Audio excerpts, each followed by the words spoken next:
여러분 반갑습니다. 행동하는 우파정당 자유민주주의 체제수호정당 우리 공화당 청년 황근영입니다. 아마 역사를 책으로 보고 언론으로 보고 세상 물정에 크게 관심 없으신 분들은 5.18 정신이 아주 엄청난 휘황찬란한 큰 가치가 있는 것이라고 생각하실 수도 있겠습니다. 저 역시 과거에 아무런 지식이 없고 언론을 통해서 들었을 때 민주화 운동이 상당히 거창하고 대한민국의 역사를 바꾼 위대한 현장이라고 생각했었기 때문에 그 과거를 반성하며 이 자리에서 여러분들께 말씀을 올리겠습니다. 저는 윤석열 후보와 국민의힘이 절대 보수를 대표할 수 없으며 5.18 헌법 전문을 운운한 것부터 절대 인정할 수 없는 세 가지 이유를 말씀드리겠습니다. 첫 번째, 5.18은 아직 정립이 끝나지 않은 역사적 문제입니다. 역사적으로도 현실적으로도 정립이 되지 않았습니다. 역사적으로 그때 그 현장에 얼마나 많은 분들이 피해를 입었고 피를 흘렸고 그리고 그 과정에서 어떤 선동꾼들이 있었고 어떠한 목적을 가진 자들이 들어와 있었는지 사실 아직 정확하게 밝혀진 바가 없습니다. 역사를 들여다보면 항상 피 흘리고 눈물 흘리는 것은 배고른 백성이요 힘없는 민초였습니다. 하지만 그들을 피 흘리고 눈물 흘리게 하는 것은 힘있고 목적을 가진 자들의 선동과 전략이었죠. 그들의 전쟁터 속에 소리소문 없이 사라져간 백성들 민초가 몇이겠습니까? 그 역사가 아직 민주주의가 제대로 자리 잡지도 못했던 대한민국에 똑같이 반복되었을 뿐이라는 것을 말씀드리며 그 희생자에 대한 보상, 대우, 그리고 과거의 역사적 정립 똑바로 이루어져야 하겠지만 지금과 같은 상태로는 안 됩니다. 5.18에 대해 아주 대단하다시피 영웅 취급하시는 분들은 5.18 유공자들이 어떻게 채택되고 어떻게 관리되고 있는지 아십니까? 대한민국의 모든 유공자는 대한민국의 공식 부서인 보훈처에 의해 관리됩니다. 하지만 딱 하나 5.18 유공자만이 그 선별 과정 그리고 그에 대한 혜택 과정까지 보훈처에서 관여할 수가 없습니다. 그 명단도 보훈처가 가지고 있지 않습니다. 어디서 가지고 있느냐? 5.18 광주 현장에서 광주시에서 광주시 산하위원회에서 관리하고 있습니다. 어떤 절차로 그 유공자가 됐는지 국민 앞에 투명하게 밝히고 그 유공 정도에 따라 마땅히 대우받는 당당한 절차가 이루어져야 함에도 광주광역시 산하의 위원회에서는 5.18 유공자 명단을 밝히지 않습니다. 그리고 또한 5.18 가유공자에 대해서 여러분들은 들어보신 적이 있습니까? 가유공자, 말 그대로 가유공자, 진짜 유공자가 아니라는 뜻입니다. 5.18 현장에 있지도 않았다는 자들이 여야 국회의원 혹은 5.18 위원회에 특별한 서비스를 해준 자들이 가유공자라는 이름으로 대한민국 국고를 탐하는 가유공자 대우를 받고 있습니다. 그게 얼마나 공무원, 경찰 이런 여러 공무원 그리고 혹시 공직자에 들어가는데 많은 가산점이 들어가는지 국민들은 그걸 투명하게 알고 싶고 밝혀달라고 하는데도 아직까지 밝히지 않고 있습니다. 제대로 밝혀지지 않는 투명하지 않은 역사적 정립과 현실적 정립이 제대로 되지 않은 5.18이기 때문에 우리는 5.18 헌법 전문을 반대합니다. 그리고 두 번째, 국민의힘의 행태 때문에 안 되겠습니다.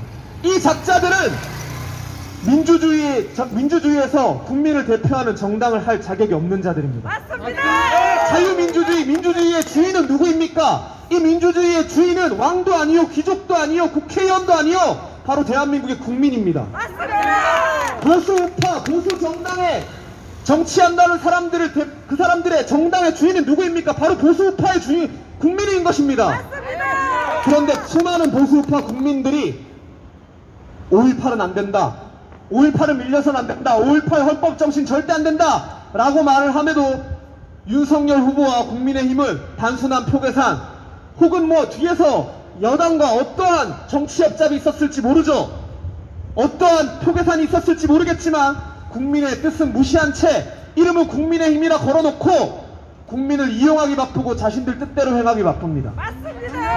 되게 못돼 버른 버릇입니다. 자기들을 지지하는 보수우파 국민들은 못 배웠고 자기들은 똑똑하니까 우리들 마음대로 정치하는 게 맞다. 너희들은 그냥 따라라. 닥치고 따라와라. 그게 과연 민주주의의 정당으로서 할 수 있는 행태입니까? 아닙니다. 민주주의의 주인은 바로 국민입니다. 그리고 정당의 주인 또한 당원이고 그 정당을 지지하는 국민입니다. 그렇기 때문에 윤석열 후보와 국민의힘은 5.18에 대해서 자신들이 행하고자 하는 바를 행하려면 제대로 보수우파, 자유우파 국민들과 설전을 벌이고 타협을 거친 후에 진행해야 됨이 마땅하다는 것을 이 자리를 빌어 말씀드립니다. 그리고 마지막 이유입니다. 두 번째, 보수우파 국민들이 절대 5.18을 밀려서 안 된다고 하는 이유가 이 세 번째 이유입니다. 세 번째 이유, 절대로 국민의힘 이 작자들은 좌파들을 이길 수가 없습니다. 지난 수십 년간 패퇴해오고 좌파들에게 역사를 내어주기만 바빴던 이 자들은 저자들이 잘못된 방식으로 정치를 해도, 잘못된 방식으로 역사를 정립을 해도 힘이 없으니까, 싸우기 무서우니까, 두려우니까 패퇴하기만 바빠서 또 밀려줄 겁니다. 여러분, 문재인 정권 들어와서 자기들 입맛에 맞는 법, 자기들 입맛에 맞는 판단, 자기들 입맛에 맞는 역사로 얼마나 많은 악법과 얼마나 많은 악행 악습을 했습니까? 그 사이에 국민들의 삶은 얼마나 바닥까지 내려앉았습니까? 정권이 바뀌어봤자 의미가 없습니다. 윤석열이 대통령이 된다 한들 뭐 5.18 헌법 전문 넣는다고 했지, 어떤 패널은 이런 얘기를 하더라고요. 보수 윤석열 후보를 지지하는 윤석열이 대통령 후보가 되고 나면 어차피 그 개헌은 힘드니까 그냥 서비스적인 발언이다, 그냥 당선되기 위해 하는 그냥 일종의 정치적인 발언이다 라고 얘기를 하는데, 일국의 대통령 후보가 되려고 하는 자가 단순한 가벼운 표계산으로 그런 말을 했는데, 대통령 당선되고 나서 약 200석 가까이 되는 더불어민주당과 좌파연합이 5.18 헌법 전문 개정 안 하면, 헌법 개정 안 하면 모든 법안도 단 한 발자국도 나갈 수 없다, 모든 예산도 한 푼도 집행할 수 없다라고 버티면 어떻게 할 건데? 좌파들은 그러고도 남을 놈들이라는 거를 우리의 선배 어른 세대들은 알고 계신 겁니다. 국회 선진화법이 들어서기 전에 수많은 좌파 인사들이 국회에 난입을 하고 무기를 들고 폭행을 자행하고 얼마나 많은 방법으로 대한민국의 민주주의 시스템을 파괴해왔는지 봐왔던 분들이기 때문에 5.18만큼은 절대 밀려서는 안 된다고 하는 겁니다. 이 세 가지 이유로 우리는 5.18 헌법 전문 반대하고 5.18에 밀리는 것 또한 용납할 수 없다고 말씀드립니다. 그런데 또 밀리고 또 적당히 표계선만 하는 국민의힘과 윤석열 후보 같은 자들은 아마 그 길을 가고자 할 것입니다. 오늘 우리 공화당 조원진 대통령 후보와 조원진 대표님은 5.18 헌법 전문 망언을 철회하지 않으면 대대적인 전면적인 투쟁을 할 것임을 선언하였습니다.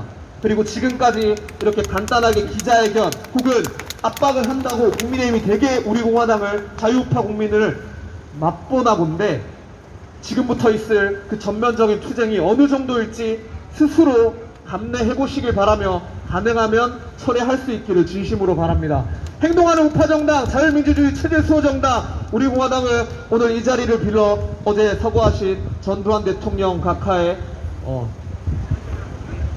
서거를 진심으로 애도를 표하며 그분의 역사적 공과에 대해서 고문 없이 과만 짓거리는 자들, 사람의 죽음에 대해서 자신들이 응원하는 사람의 죽음 앞에서는 아무 말도 못하게 하면서 자신들이 반대하는 사람들에게는 과만 얘기하는 그런 인간 이하의 모습을 보이는 좌파들에게 우리는 굴하지 않을 것이며,